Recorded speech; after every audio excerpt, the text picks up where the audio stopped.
Let's get ready to mortgage. He is the prince of programs, guru of guidelines, master of matrices. He puts the fun in funding. Please welcome Mark, Mr. Mortgage, I Tell. All right. Hey guys, my name is Mark Itel, and you are tuned into the Mr. Mortgage Show. And sit tight, because you landed in the right place at the right time on the right day, because we have an awesome show lined up for you today. We are going to talk about some things that I am not hearing in our space when it comes to evaluating the cost of money, how to calculate effective interest rate. We're going to dive into all of that, and it stems from a recent series that I've been doing. I've been talking on the cost of money and how to evaluate when it makes sense to pull the trigger on new debt from a mortgage standpoint. Anyway, guys, we're going to dive into that in a second. But as always, I encourage your questions and comments. You can get those to us by calling or texting 855-462-7292. That's 855-462-7292. That is the Anytime Hotline. And Jen is womanning the hotline, and she will get your questions on the air. If you prefer to shoot her an email, just visit MrMortgageRadio.com. That's MrMortgageRadio.com. Scroll to the bottom of the page, click that email icon, and you can shoot your questions to her that way. She'll be happy to read them on the air. But hey, guys, as I mentioned, I've been doing this new, I don't want to say lecture series, because that makes me sound like I think I'm Jordan Peterson or something. And man, is that guy not fascinating or what? I've been doing talks on evaluating the cost of capital and how it relates to cash flow, because a lot of people right now in today's market are getting tripped up on this super, super low interest rate that they have. And guys, we will never, ever in our lifetimes see interest rates where they just recently came from. I mean, we did a 15-year mortgage at 1.92, I think, when we were in the height of the refi boom. Just fascinating to me that money was costing less than 2%, and that's the Fed's target inflation rate, which we are far, far from 2%, but that means the money is free, essentially, at that point. It's costing the lender that money because it's not outpacing inflation. So guys, we are never, ever going to get back to where we came from. And because of that, people are making decisions based on a vanity metrics. They don't want to give that up. They're so very married to it. And I'm not encouraging you to do it. I'm not encouraging you to give it up unless it makes sense. We own a home with a super low interest rate on it, and we're going to buy another home. Well, we're not going to sell that house because we will never own a rental property with that low of an interest rate and that low of a monthly payment against the amount of equity that we have in it. So I'm not suggesting that sacrificing that super low rate makes sense in all scenarios, but in a lot of scenarios it does. And I'm hoping that shedding light on the true cost of money can help people make a better decision, because standing around the barbecue and bragging about your 1.93% 15-year mortgage, that's not helping you when you're at home and you're at the table and you're struggling and you're frustrated to figure out what bills are getting paid first because your home equity line of credit payments gone up, because your credit card payments are going up, because you can't refinance your cars because you're upside down. You bought them at the height of the pandemic and you overpaid for them and now you're stuck.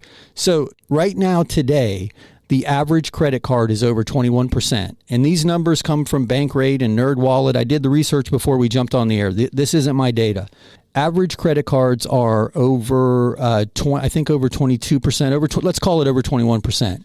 HELOCs, home equity lines of credit, are averaging between 8.5 and 10.5, some even higher. Guys, 2 years ago, they were practically giving that money away, but every time the Fed moves the overnight rate, the prime rate, these rates move also. And I found this fascinating. Car loans, as per bankrate.com, are averaging between 9 and 17%. That is expensive money. 6.5% at 30 years on a piece of property suddenly sounds like cheap money. But here's where a lot of people don't fully calculate the benefit of using the proceeds cashed out of their property to pay off debt. So bear with me while I set this up. The average salary in this country today is $55,000, which, man, no wonder a lot of people are struggling buying a house. That's astonishing to me. But the taxes, federal taxes, not state income tax, federal taxes on $55,000 puts you in a tax bracket of around 22%. These numbers came straight off the IRS website. So at $55,000, you're going to be paying $12,000 in taxes. Well, guys, cashed out proceeds from a refinance are tax-free. That means every $10,000 that you take out spends like $12,200. So you can pay off $12,200 worth of debt with $10,000 if you look at it that way from a true cost of money. So a lot of people don't realize that. Your spending power of borrowed. Robert Kiyosaki says it all the time. I pay no taxes because it's all debt. Guys, surf the internet. That's a super, super interesting talk. So right off the bat, you're saving the federal tax rate at 22%. That money is far cheaper than people are calculating it because they're not paying federal taxes on it. So what's it really worth? What's the real value? Is it that savings in the federal taxes, that additional spending power, or is it the accumulation of all the debt that you've paid off and the monthly savings? Now here, take it one step farther. We're seeing people save several hundred and in some cases a couple $1,000s a month. What could you do with that couple $1,000s a month? Could you quickly build up a savings account? Because everybody needs an FU account. Everybody. We need 6 to 12 months in case of an emergency. Well, an interesting data set I read the other day said the average American could not absorb a $1,000 unexpected expense. That's heartbreaking to me. When people are sitting on a bank of equity that they did zero to earn. They weren't savvy investors that made all of these hard decisions. We're the lucky homeowners club. We bought at the right time. Properties have appreciated to a point that none of us anticipated. We have all of this newfound equity. Where is it best used? In some cases, it's best used banked in the house. I mentioned that. Don't touch it. Don't touch it. That's awesome. It's safe there. But if you think in the future your circumstances are going to change, and a lot of people do, a lot of people are really freaked out by where this economy is going, then having some money in the bank and having your debts reduced to the lowest amount of monthly expenditures, because that equity doesn't buy groceries, cash flow does. So if you can save that money each month, so you have more money at the grocery store, does that make sense? So guys, I just want to encourage people to look at the true cost of the money and the true net savings in making the decision, because yes, it sucks to have to give up that super low interest rate. You don't get to brag about that at the barbecue anymore, but paying off those cars that are upside down, knocking out that Visa credit card that's 20 some odd % interest rate, or paying off that HELOC that suddenly jumped to 10.5%. Is that savings going to make a big enough difference in your life to justify the expense? And could you build up a rainy day account much quicker by having that additional cash flow each month?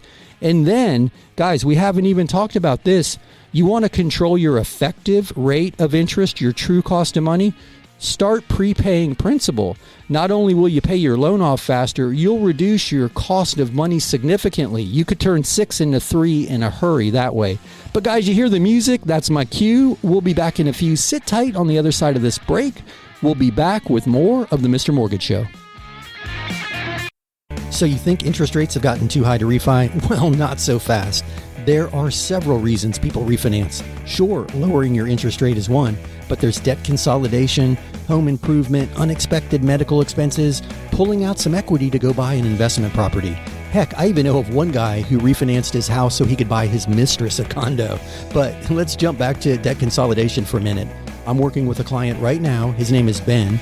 He's going to refinance his house, pay off a host of credit cards, and 2 truck payments. And yes, his mortgage interest rate is going to go up, but his monthly expenses are going to go down significantly.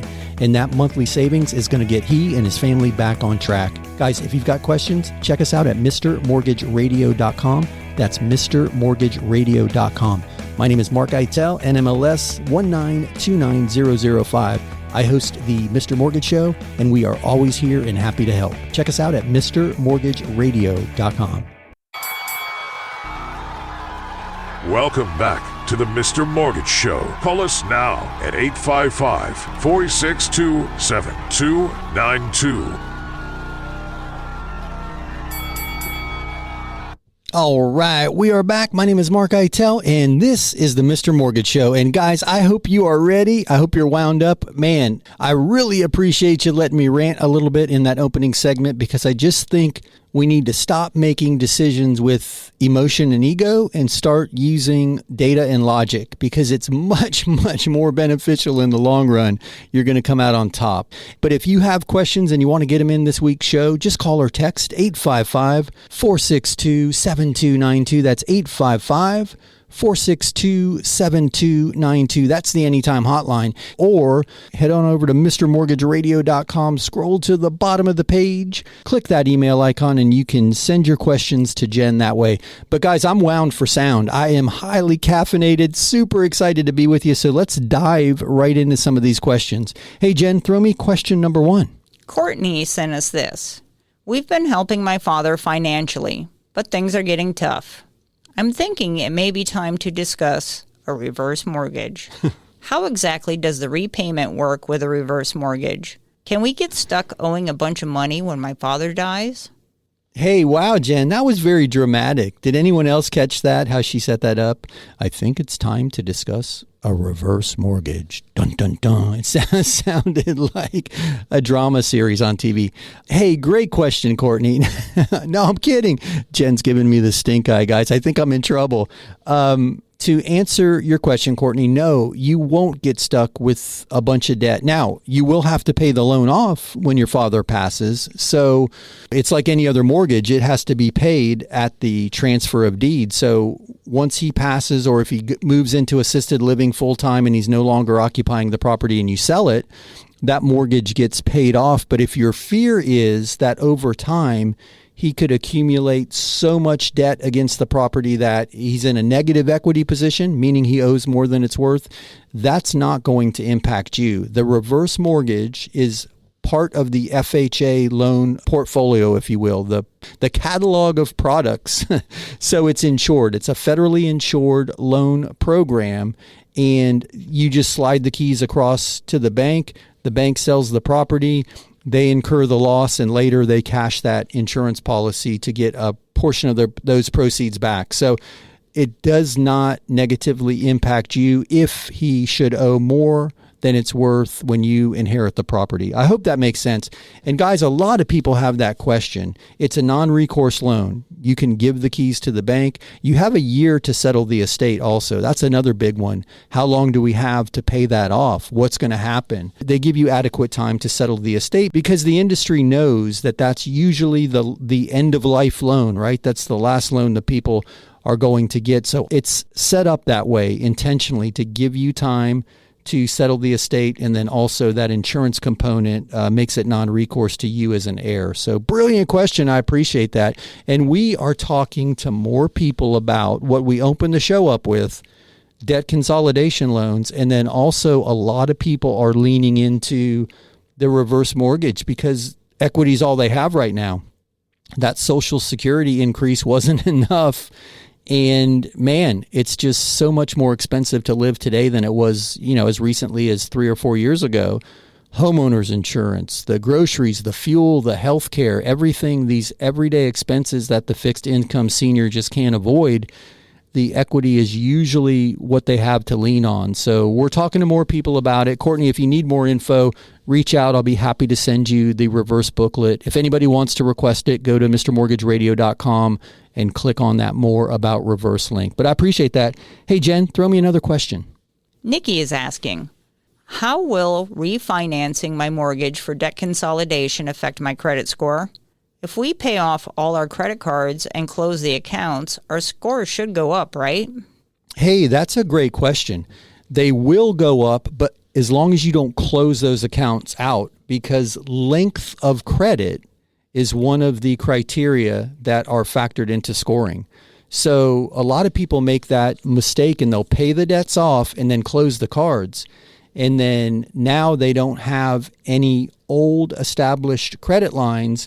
And then what's left on their credit is usually utilized more. So if you close out all your old credit cards and you've got one that's at, 50 or 60% utilization, meaning you've borrowed 50 or 60% of the available credit, that's also a scoring criteria. So if you've got 10 cards that have a $500 available balance, you've got $5,000 in available credit. Well, if you close 9 of them out and you owe $250 on one, now you've used 50% of $500. So length of credit is a scoring criteria, and the amount of credit utilized against availability is also a scoring criteria. And by closing out those old accounts, even if you're not using them, keep them open. So that will help your credit score immensely. Paying them off and leaving them open, yes, will increase your credit score. But brilliant question. I hope that helps. If anybody gets confused about that, just reach out. I'll be happy to walk you through it. Hey, Jen, can you throw me another question? Randy sent us an email.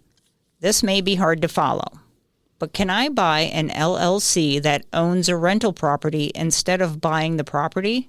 I'm thinking this will save on a big tax increase. I'll also inherit the lower interest rate. I'm trying to think outside the box.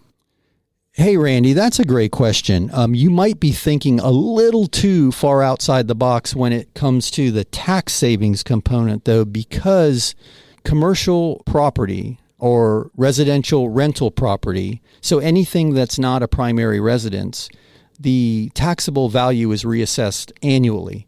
So if your thought is that you're buying a property that has a lower tax base, it's unlikely that it's going to stay that way because it gets assessed annually.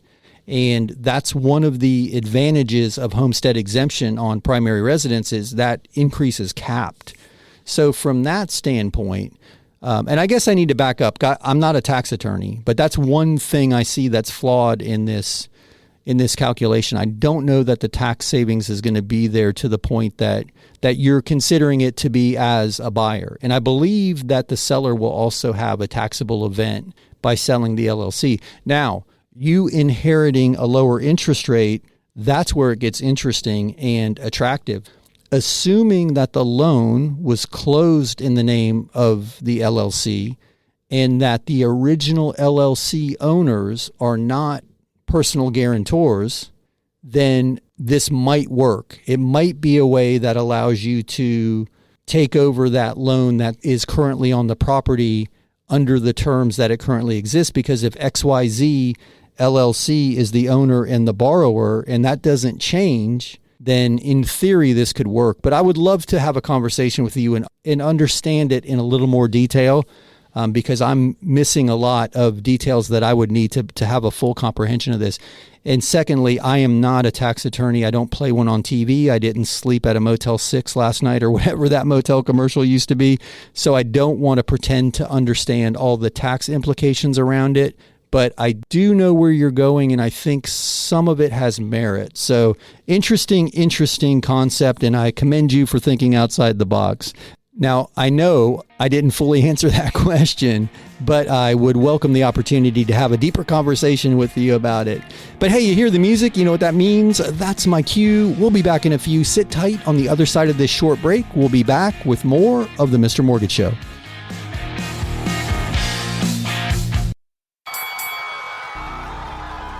Welcome back to the Mr. Mortgage Show. Call us now at 855-462-7292. All right, we are back. My name is Mark Eitel, and this is the Mr. Mortgage Show. And we've had some great questions so far. Man, let's keep them coming. If you have questions or comments, 855-462-7292. That's the Anytime Hotline, 855-462-7292. Jen is womanning the hotline, and she will get you on the air.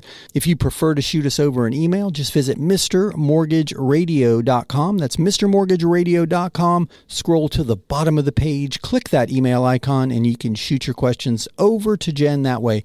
And if you ever miss something on the show and you didn't jot down a link or a website or a data set, or you want more, check out MrMortgageRadio.com. There's links to everything, and then we post all of the data to the Facebook page. And you can find that at Mr. Mortgage Radio as well. Just click on that Facebook link. So I just wanted to throw that out there because we move fast, and sometimes I feel like we don't do a great job of directing you to additional info, and you can find it there. But hey, speaking of moving fast, let's move fast through a few more questions. I really think we've had some good ones so far. Let's see what's up next. Go ahead, Jen. Glenda sent this. Are there any negative tax implications to consider when doing a cash-out refinance? Is the money treated as income? Hey, Glenda, that's a great question. And that's what I was alluding to in that opening segment. No, it's not income. It's debt, right? And that's what I love about, Robert Kiyosaki when he starts talking about how he owns all this real estate and he'll finance the real estate to make other purchases because it's debt. The proceeds from that transaction, from that in his case, he was talking about refinances. He pulls cash out of a property. And I guess, Glenda, you're talking about the same thing. That's tax-free. And we talked about it in the opening segment. A lot of people are looking only at the interest rate, right, as the cost of money, which I totally get it. That's the logical place to start. But it's not the logical place to stop because we threw some statistics out opening the show up today that the average American makes $55,000 and puts them in about a 22% tax bracket. So using that 22%, every $10,000 you borrow in the form of cash out funds is spending 22% stronger, if you will. It's got 22% more spending power. And that's what a lot of people miss. If you're going to pay off debt with earned income, and you're in that $55,000 range, right? You would have to earn $12,200 to have the 10 grand left over to pay off that $10,000 debt. But if you borrowed $10,000, you're getting it tax-free, and then you can use all of it to pay off that debt. So I hope that helps. That was a little bit of a long answer to your question, but the easy, short answer is no, it's not treated as income because it's debt. So hope that makes sense. If you need more info, you know how to reach us. Hey, Jen, do you have another question ready? Okay, go ahead. Thomas is asking, we've been waiting for months to pull the trigger on a rec refi hoping rates are coming down, but that doesn't seem to be happening. If we refi now, can we refi again next year if the rates finally do come down? Hey, this is a great question. Brother, I appreciate you sending this one in because a lot of people are asking us this daily in our practice. Yes, you can. You absolutely can. But you may not need to. And if you can avoid it, you certainly want to avoid it because you have a whole set of closing costs all over again. And even with us, we've created what we call a strategic refinance. And we did that last year when rates first touched 7 because a lot of people wanted to buy, but they wanted to know they had a cost-effective strategy for refinancing in the future. So we created the strategic refi program so somebody can refinance in a relatively short period of time and save some of the fees associated with doing so. But we have found that using things like the rate buy-down strategy are positioning you to most likely not need to do it as soon as you would think. So let's just use round numbers, right? Let's say the rate of the day today is in the high 6s. Pick a number, 6.75. And you can do a rec refinance and use a little bit of your equity that you've built up, the house's money, if you will, right? This newfound equity wealth, to buy the rate down to, let's say, 5.75%. And let's say rates stay here for 2 years, 3 years, 4 years. I mean, you look at a chart and you could argue that it's going to be here for a little while. You can certainly argue that we're going to be back down around 5. But where would rates have to go before you wanted to refinance that 5.75? Would it have to be 4.75? And then that starts a whole nother conversation because What is it going to take for rates to go to 4.75? And if you're out there holding on to the fantasy, and I didn't mean for that to sound like a derogatory comment, but there are people out there holding on to this idea that rates are going to come back down to the 3s or 4s. Guys, you do not want to live through what it would take, the calamity, the economic calamity that it would take for rates to get back down to the 3s and 4s. You don't want to do it. Think about what it took for them to get there the first time. So I share all of that to say that there are strategies that you could put in place today. Save yourself that second set of closing costs, buy your rate down now, and position yourself to win today, tomorrow, and in the near-term future, regardless of what happens with rates. Let's say you buy it down to 5.75 and rates go to 8. Woo, you won. You're way ahead of the game. And if they go to 8, how long is it going to take them to go to 4? And would a move from 5.75 to 4 justify a refi at that point? If it's 15 years in, it might not make sense.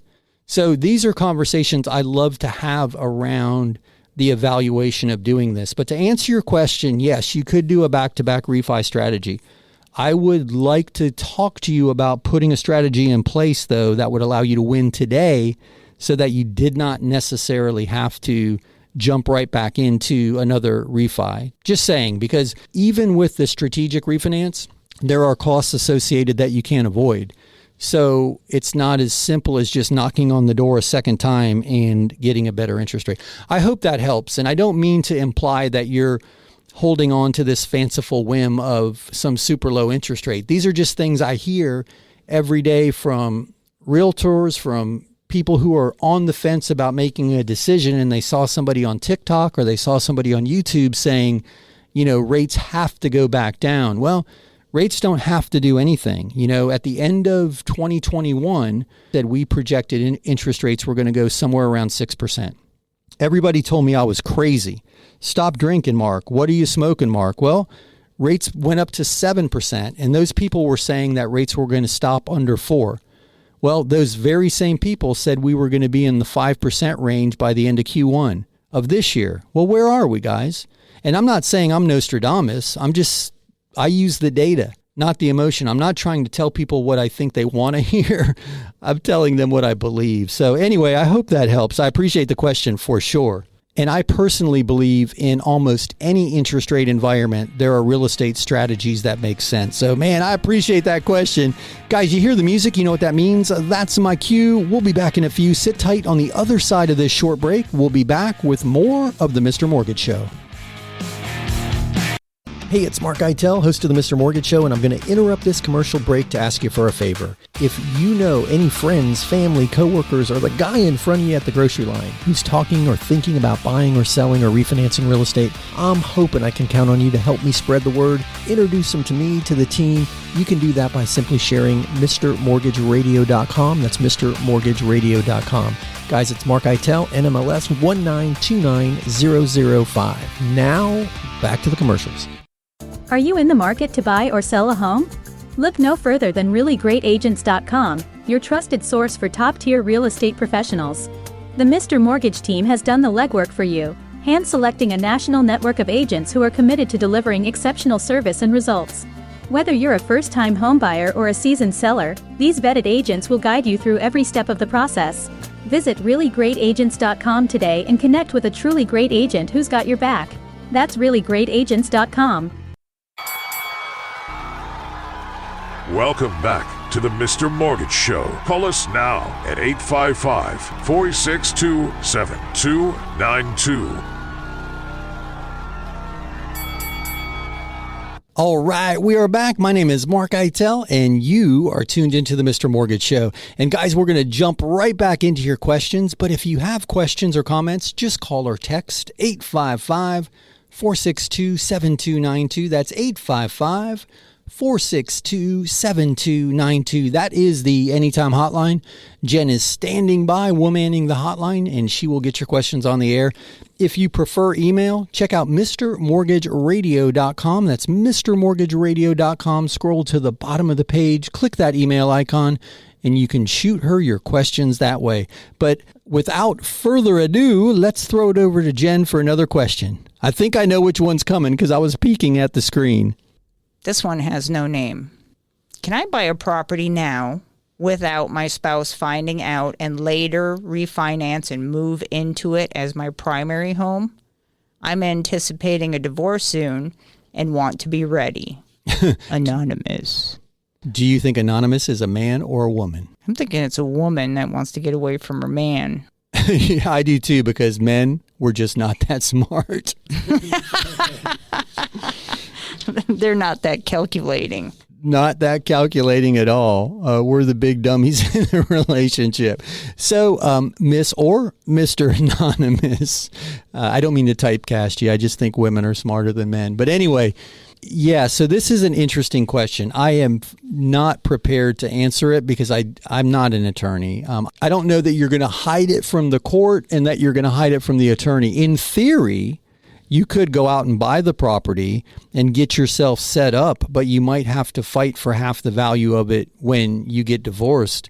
Just to finish that thought out for a minute, assuming that you qualify with just your income and with just your assets, you could buy the property by yourself and deed it in your name alone. But I don't know that the goal is going to be accomplished if you don't want to fight for it. If you want to get it set up and you're okay fighting for it, then you could do that. But anyway, not a divorce attorney and don't want to give you the wrong advice. I would definitely seek the counsel of a divorce attorney just to walk them through that. I don't want to make any assumptions, and I don't know what state you're in, so I don't even want to speak to the states that I'm familiar with as far as how that works. So, but in theory, you could feather your nest, if you will, and be ready to make a move to a property that you own. I just think it may come into play as part of the marital settlement agreement. But interesting question, and I certainly appreciate you for sharing it with us. I found it fascinating, and I understand why it was signed anonymous. Hey, Jen, throw me another question. Ed sent us an email. I like what you've been saying about using an interest rate buy down. I like the idea of asking the seller to pay for it even better. But how much do we need to ask for them to pay for it? How low can we buy it down? Hey, Ed, that's a great question. And you know what? We don't ever talk about that, do we? So I apologize because that's a cliffhanger, if you will. So there's no hard and fast rule of thumb because pricing for everything in the mortgage world adjusts daily, sometimes multiple times a day.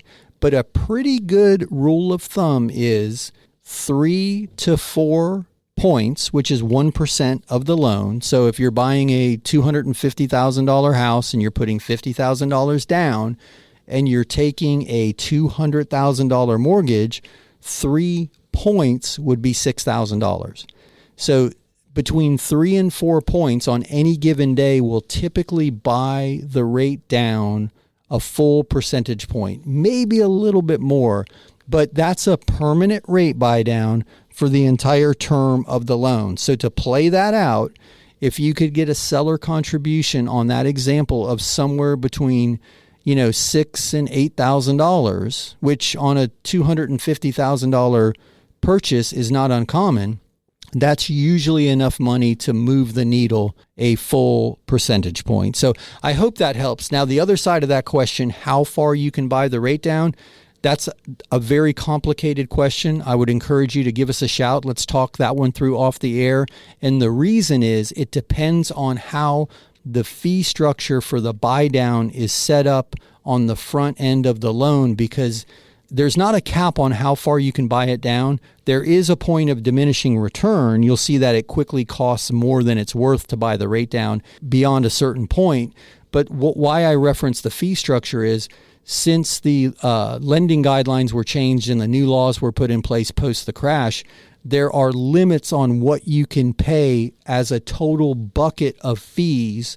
and still be in compliance with the lending laws, if you will. So that's usually where that number is exceeded before you get to a point that you can't buy the rate down anymore. And I know it's confusing, so that's why I would want to have a little more information so I'm not giving you bad answer, if you will. But to answer the first part of your question, somewhere around 3 to 4% of the loan amount, not the purchase price, will buy the rate down comfortably a full percentage point, maybe a bit more for the life of the loan. So brilliant question. I appreciate that one. Hey, Jen, let's try to squeeze in a couple more. What do you have?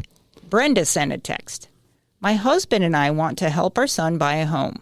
We'd like to give him a down payment, but can we use our equity line for this gift? I read online you can't use borrowed funds for a down payment. Hey, Brenda, that's an easy one. Yes, you can. The whole borrowed funds thing is for the borrower themselves. If they were borrowing money from Uncle Vinny and they were going to have to pay that debt and they weren't disclosing it, that would have to factor into their debt to income ratio. And then they may not meet the requirements for saved money because it has to be seasoned a certain number of months before it's quote unquote a down payment. But when it's gift funds, then it's not borrowed money in your son's world. It's borrowed money in your world, and you can borrow money from whoever you want to give it to your son. So absolutely, you can use your equity line to gift the down payment to your son, and people do it every day. That's a big place. People are leaning in on the newfound equity to help create opportunities for their kids. Great question. Hey, let's keep going, Jen. What do we have? Natalie sent us this one. Can I use a landlord loan to buy a fourplex and move into one of the apartments? I'm looking for a no-income option and thought this might work. Hey, Natalie, that won't work. Landlord loan is only for investment property. There's a disclosure in there that states you will not occupy it as your primary, but I would encourage you to look at an FHA loan with a down payment assistance grant because you could get 100%. Oh, wait a minute. You said no income verification. Sorry. I was thinking the down payment side. There are no income verification loans available. They usually require a larger down payment. And in that instance, it would work as long as you could meet that down payment requirement. So, Jen, let's squeeze in one more. Bert is asking, I just went to your website and requested the reverse mortgage book, but a friend told me I'll need to increase my insurance on the house if I do this. Is this true? I only have liability insurance now. Hey, Bert, that may be true. And yes, you're going to need dwelling insurance for sure because it's a mortgage and the mortgage is going to require that you carry enough insurance to cover the full replacement cost of the property or the loan amount, whichever is less. And oftentimes it's the full replacement cost. And if you are only carrying liability insurance, I can almost guarantee that you're going to get a policy increase, unless you have a load of liability that you can reduce to offset the premium. But man, that is a brilliant question. Insurance needs to be evaluated as part of the reverse mortgage process. But guys, you hear the music, you know what that means? Man, oh man, we have wrapped up another week here at the Mr. Mortgage Show. Guys, if we've left any questions unanswered, if we've sparked conversations that you want to continue, check out MrMortgageRadio.com. That's MrMortgageRadio.com. All our contact information is there. Yes, Jen and I will be back next week right here. Same bat time, same bat station. But you do not have to wait a full week if you want to continue a conversation. Just reach out. We are here and always happy to help. Jen is wrangling me out of the studio. We've got to run. Guys, we'll see you next week right here. Same time, same station. Have an amazing week. Until next time, be good. Hey, it's Mark Eitel, host of the Mr. Mortgage Show, and why do I hate the word sales associated with real estate mortgages? Guys, my job is not to sell you anything. I'm not trying to convince you to buy a house or to refinance a house. What I am trying to do is help you make the very best real estate and mortgage decisions after you've decided it's something you want to do. Guys, think of me as the trainer in the gym. You've already decided that you want to get healthy. You are committed, and then you engage that trainer. trainer. That trainer's not standing out in front of the ice cream shop trying to convince people to get healthy. Guys, I'm here. I'm happy to help. I'll answer any questions you have, and I'll help you get it over the finish line, whether you're trying to acquire that very first house or the next office building. Guys, I've been doing it for a long time. I love what I do, and I'm happy to help. Check us out at MrMortgageRadio.com. Again, it's MrMortgageRadio.com. It's Mark Eitel, NMLS 1929005.